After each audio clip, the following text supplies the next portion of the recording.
Good morning, guys.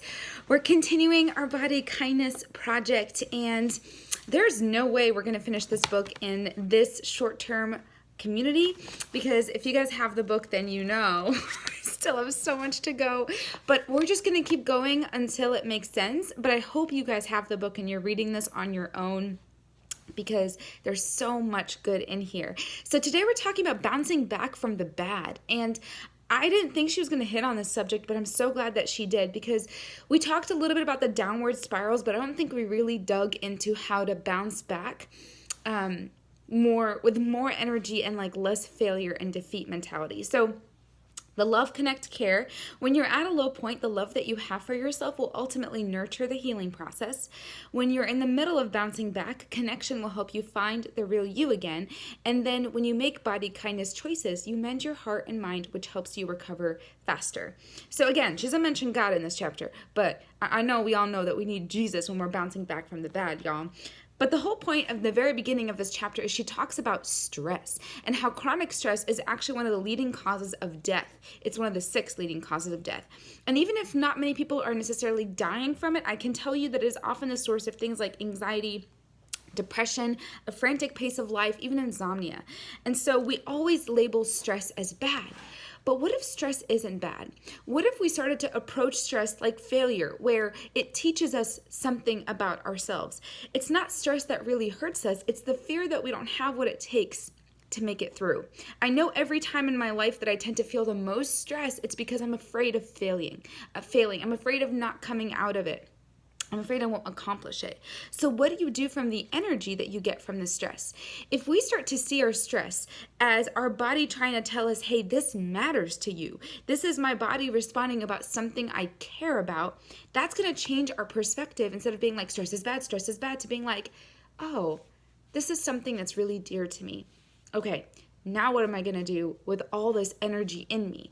And she obviously has some really great tips for that, but I'm going to say, like, take it to the cross. That's what I've been personally learning is whenever I feel the most pressure and stress, it's like reminding me just to pray. Like, God, if this matters to me, I know it matters to you too. And it's that surrender and that ability to let go of it that really starts to begin the healing process. The more we try to control our lives, the more we try to save our lives, the faster it slips through our fingers.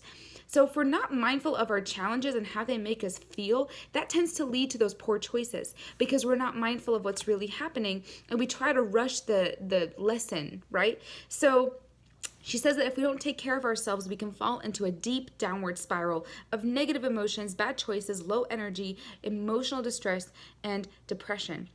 But the bounce back is what's going to teach us how to become a stronger, better person. You know, this morning on my blog, if you guys head to karenscorner.com, I shared about, a few days ago how God intentionally guides us to failure. And then this morning I talked about how, our failures and the things that go wrong can either scar us or they can shape us, and how it's that suffering that produces that perseverance, which produces character, which produces hope, from Romans 5. So check that out if you want a little bit of Bible time to go alongside this, because it's true. Then she talks about how big is our stuff, meaning, sometimes we need to know the magnitude of our situation, because it can subdue unnecessary panic and unraveling emotions, which lead to bad choices. So sometimes I have to sit back and be like, wait, okay, is this like a big, big issue, or is this something I'm making big in my head? Like, is this issue going to matter to me a year from now? Is it worth all of this energy that I'm putting in, or is this something I can just let go? And she gives you some small examples here. So I want you guys to check out the Spiral Up Ways to Bounce Back image. I will remember to put that on there. I feel like I always remember and I always forget. But I will post that picture there, because when we're feeling like something isn't right, these are some great tips for just bouncing back. And obviously, please put prayer as number 1. Prayer is one of the quickest ways I feel like I can let go and let God take over. So definitely do that there. And then there's a workday reboot. So if you're not home, something that you can do during the workday. Looking for the lesson is also something that's really important in bouncing back. Instead of asking why me, asking those 3 questions of what's the lesson? Or what is God trying to teach me? Or how can this situation help me? What is the most optimistic point of view I can take here? And it's not about faking that optimism. It's just really looking for the good in every situation, because everything can be a lesson. And so feeling better and spiraling up happens one choice at a time, sisters, one day at a time. When big stuff happens, we're not going to solve it by just taking a walk, right? The big stuff needs a little bit more. It needs patience, compassion, flexibility, determination, hope, and an open mind. It needs ultimately the fruits of the Spirit. When the big things happen, that's where we need to surrender even more to the Lord. And so even sometimes you'll find that sometimes other people's big stuff becomes your big stuff. And so think of the lessons of the big stuff kind of like strength training. It helps us practice our skills of self-care, handling emotions, and problem solving with real workable solutions. It is pretty much like building your faith muscle, building that bounce back muscle, and giving you just skills for life, because things are always gonna, things are gonna go wrong. That's not something that we can control. Go for progress, not perfection. We have to learn to be good enough with good enough decisions. There's no such thing as a perfect choice. And so if we're always striving for perfection, no wonder we're going to feel exhausted and we're going to quit. So in this whole entire journey together, focus on the progress, focus on the steps forward that you're taking. Forward is forward, no matter how big or small that step is. She also has a guide for how to bounce back big in the body kindness way.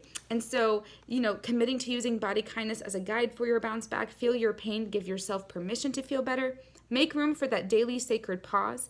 You've laid your bounce back foundation, forgive and wait for it, which check out your books for that. So here's what I want us to do. I want us to whip out our journals. And I want you to ask yourself, what have been some of the most difficult things that you've gone through, and how has it shaped you? Or did it scar you? Like, really ask yourself that question. And what will your personal bounce back plan be? Like, just like we've written down our fun list or all these, like, our halts list, now I want you to write down, like, when I'm in the middle of stuff, how do I bounce back? What are going to be the things that I do to get myself back? Can't wait to hear what you guys have to say for that.